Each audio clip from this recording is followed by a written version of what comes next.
Answer these questions yes or no. When you speak in English, can you not get nervous, not knowing what to say next? Not stutter and stammer when it's your turn to speak? Not feel scared, that is? Turn a conversation your way and not simply follow the other's course, confidently march along and lead the way and not be aggressive about it? Come across as friendly, approachable, dependable, and easy to talk with? Speak fluently and effortlessly without thinking about grammar and without pausing except for punctuations? If your answer is no for even one of these questions, this is what you need to know. Watch this video till the end. This is the second of the 3 videos which you must listen to before you come to my class, because we're going to make use of all these chunks in the class. If you like this video, hit the like button. And if you think it's useful enough, do share it. And if you haven't subscribed to our channel already, hit the subscribe button. Don't forget the bell icon though. Hi there. Welcome to TELW, the English workshop with me, Manu. Today in this video, we're going to look at something that's called conversation cycle. We're going to tell you what it is, why we need to understand this concept of conversation cycle, then where are the applications, where do we use them, some of the advantages, and then we go straight on to the conversation cycle itself. In any conversation, we follow an almost predetermined path. Now, when I say predetermined, I don't mean this is cast in stone or iron or something. No, it simply means that these are the basic elements we follow in any conversation. In fact, we follow them when we chat in our mother tongues. However, when it comes to English, we stumble. And that's quite all right. After all, English isn't your mother tongue or even your first language. But we need to overcome this. Here, I'll try to analyze this characteristic of human interaction. Communication cycle. The idea is to get talking and find a way to build a rapport with the other people, and of course, ultimately to get your work done. That's why we meet people anyway. Let's not beat about the bush here. Now, before I go any further, I'd like to look at why we need to understand this. Look, we all speak, right? Speak with people, that is. When it comes to English, however, we stutter and stammer and get tongue-tied. This kills us from inside, We feel incapable of anything. I mean, you can be a great doctor, engineer, architect, or chartered accountant. I don't bother. Professors, but when it comes to speaking English, we get tongue-tied. I can't do anything. I'm not capable of anything. I'm defeated, useless, a bunch of, you know what? No. We'll have to get over this. And where do we apply these principles? The principles that we're going to talk about anyway. Well, this one can be applied in a variety of situations. Wherever you involve yourself in conversation, that is. For instance, selling and buying, negotiating, interviewing, meetings, disagreeing without being rude in any situation, protesting without offending, complimenting, praising, responding to personal criticism, well, you name it. And where do you use them? Obviously at meetings, interacting in a convincing way, handling objections to a proposal, feedback, reacting to criticism confidently, interviews, for a job or otherwise. And to get correct information quickly, you use these, shall I call them techniques? Let's call them techniques today. You'll know that these are, after all, the language chunks. Now let's look at some of the advantages of knowing this cycle, this conversation cycle. In the end, after this whole video, watch this till the end, and then you tell me what are the other advantages that strike you. For me, I'm going to give you 5 of them. 1, We should be able to turn the conversation our way and not simply follow the other's course. 2. We won't stutter and stammer when it's our turn to speak. We march along confidently and lead the way. We come across as friendly, approachable, dependable, easy to talk with. This friendliness, this pleasant, affable attitude is what takes us places and get things done. Then we become able to speak fluently and effortlessly. Fluency is not speaking fast. It's about speaking without thinking about grammar and not pausing except for punctuations. And lastly, this is a basic communication skill that is useful in almost all forms and stages of communication. One last thing before we start. These are the language chunks that you use when you chat in English. I'll give you some of the softer elements also, but essentially these are the language chunks. So when you chat in English, you use these chunks, but when you chat in any other language, you use similar chunks. So even in your mother tongue, I know quite a few people find it kind of difficult to chat with anybody, no matter what language. This conversation cycle is going to help you there as well. And here's a little secret. You use these chunks in your mother tongue, but you don't know it. Because we haven't been analyzing these things. We haven't been taught to analyze. A word of caution here. This is not the final conversation cycle.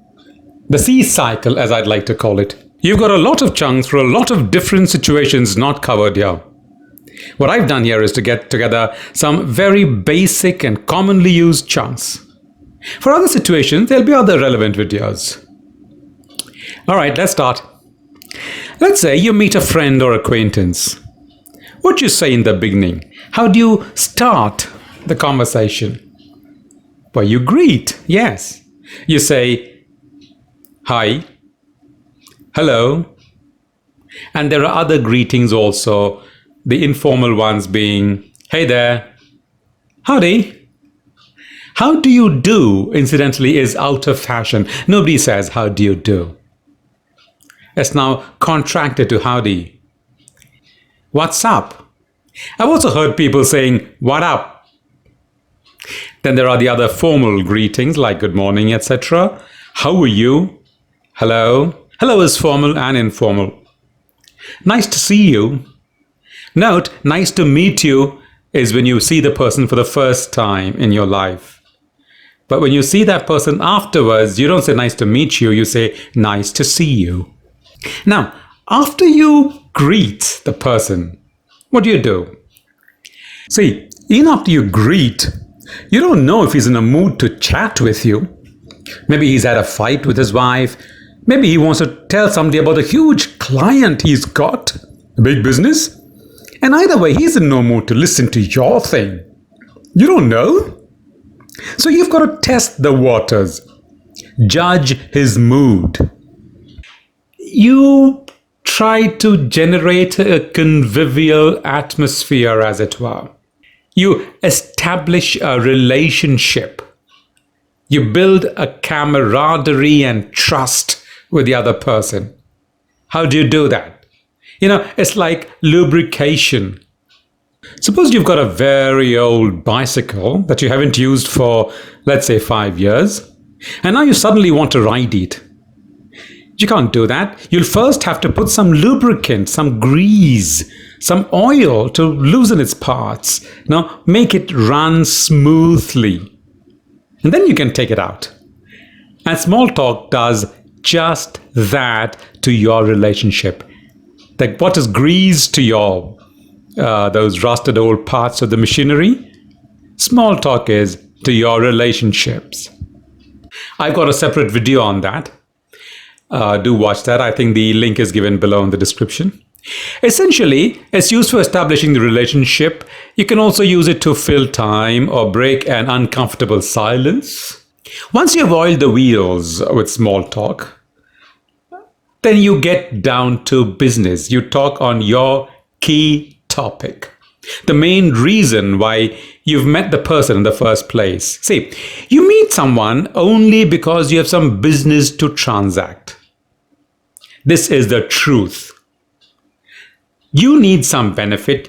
You want to derive some benefit from that person, and in turn, you are sure the other person will also benefit from this transaction. Now, this is the main principle of negotiation, the win-win formula. So how do you do that? You'll have to attract the other person's attention. When I say attract attention, it's to attract attention to what you're going to say next. So for that, we have some chunks in English. You begin by saying, you know what? Tell you what? Say what? Now, these are some of the chunks that you use to attract attention. Now, incidentally, you can also use this chunk to emphasize your point, to stress on your point. For instance, look at this example. We had a 3-hour meeting, but you know what? He didn't mention the contract even once. So I said, you know what? Before saying he didn't mention the contract even once. So I wanted to emphasize on the point that he didn't mention the contract even once. So we got these 3 chunks here. Do you know any other chunk that you can use to introduce your point? Give it to me in the comments below. Now, after you've got the attention of the listener, you state the main point. In life, in reality, we talk only 2 things. We talk facts and we talk opinions. For instance, today is Monday. That's a fact. Opinion. I think today is going to be a good day. That's my opinion. You need not agree with me. But for the fact, if I say today is Monday, well, there's nothing you can do. I mean, whether you agree or not, today is Monday and that's a fact. Now, a fact need not be true. So if I say today is Saturday, that's a fact, but it's not true because today is Monday. Right. So how do you state a fact? You say that straight away. Go flat out. You don't need a signpost. One example could be, you know what? We got the 600 crore rupee export order. That's a fact. You just stated the fact. No signpost. But when you state an opinion, you have to have a signpost. You need to tell the listener what you're going to say is an opinion and not a fact. So there are chunks for that. These signposts. The basic ones would be I think, I feel, I guess, I'd say. Go a bit more formal and it comes like, in my view. In my opinion is normally used in the written word or an extremely formal spoken word. I can also say I believe. My 2-bit is, if you ask me, now for instance, I can say, in my view, clubbing points 5 and 6 will be synergistic. Now that is an opinion. In my view. Now, when somebody gives you the opinion, what do you do first? You acknowledge. You need not agree with that, but you have to acknowledge the other person's words. In English, those acknowledgement chunks are, okay, really, well, wow. Now, wow can be used in different ways. You can say, wow, wow, etc. That's a part of another video altogether. But yeah, that's a chunk for acknowledgement. And some other non-linguistic chunks could be huh, or oh, etc. You have to acknowledge the other person's words. That's very important. And after acknowledging, you may agree or disagree. How do you agree? Some of the agreement chunks could be true. I agree. You're right. I think so. I'll bet. You couldn't have said a truer word. I'm with you. I'm with you there. Now let's look at this example of a conversation. This rain's going to worsen the traffic. Response: I'll bet. And I'm going to be late too. So I'll bet. So I'm agreeing with you, saying that I'll bet you are right.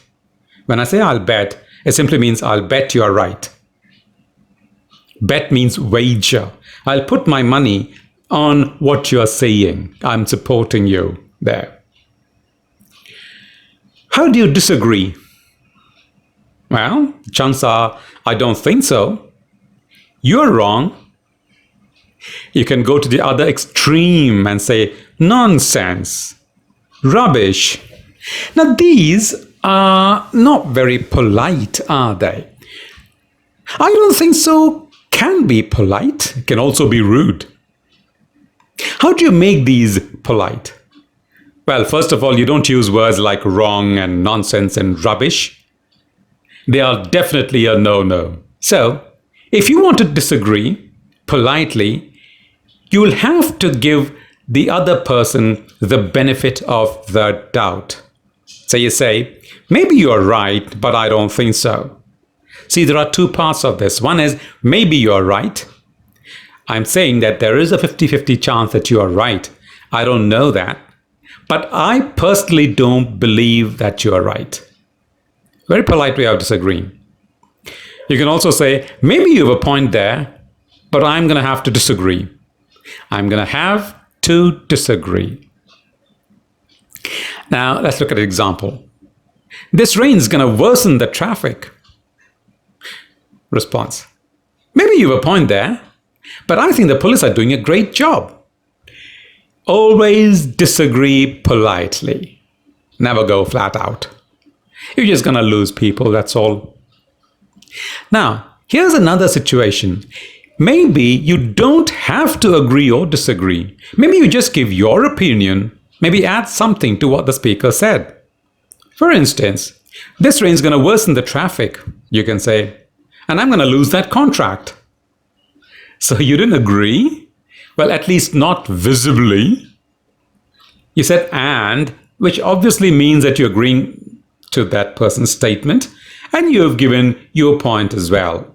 It could be a fact. I'm going to lose a contract. Now, there could be a situation when you're unable to hear the speaker. Maybe there was an external noise. Maybe you were focusing on something else. Maybe that person wasn't loud enough or clear enough. You want the person to repeat. Some of the formal, polite chunks are, I'm sorry, but I didn't quite catch that. I'm going to repeat it once again. Note the voice quality here. I'm sorry, but I didn't quite catch that.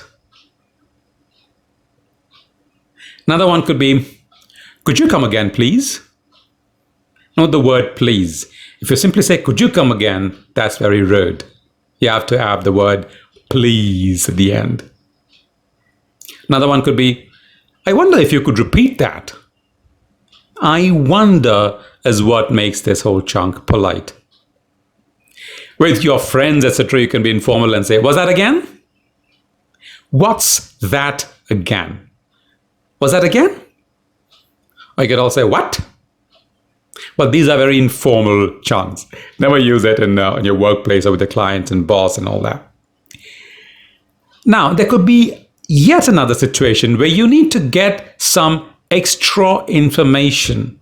If somebody is giving you a negative feedback, for instance, don't get angry. Use this chunk. Get some extra information, and if that person is right, you accept that. If he's wrong, just say you don't agree. Disagree using that disagreement chunk that we learned. Now, what's the chunk? To get more information? Well, you can say, how'd you say so? How'd you say so? Look at the way I've pronounced it. How'd you say so? Do you becomes j. How do you? How'd you? How'd you say so? Could you develop on that, please? Note the voice quality. Could you develop on that, please? What makes you say that? What makes you say that? Let's look at one exchange. Somebody says, "You're completely wrong." You can respond by saying, "Oh, could you develop on that, please?" Notice the voice quality. I raised the pitch on please. Could you develop on that, please? It's a request, polite request, and it's a yes/no question. That's why I raised the pitch on please. You don't want to tag along with the topic chosen by the other person. You want to turn the conversation your way. You've got to take the lead because you're going to meet that person and you're going to get some benefit out of him. You want to be the leader there. He didn't come to you. You went to them. So you have to take the lead.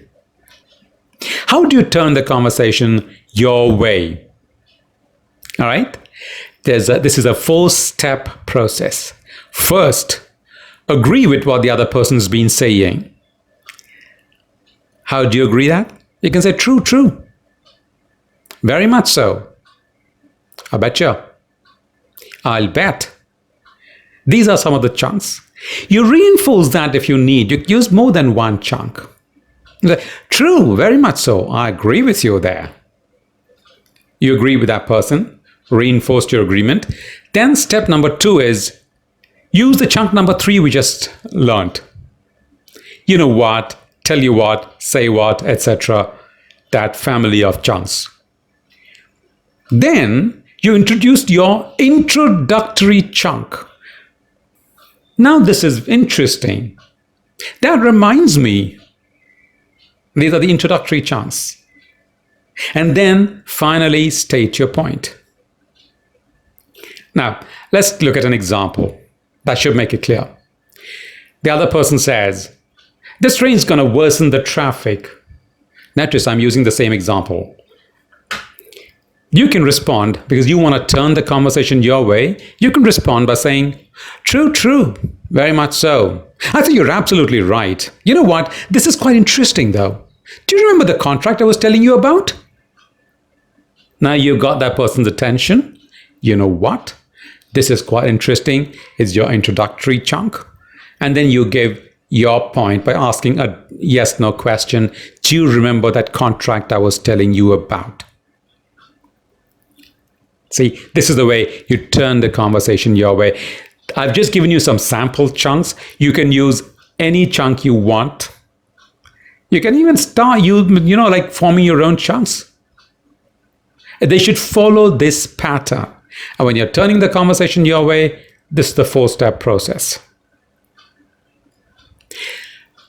Now, I want you to look at these examples and see if you got the steps right.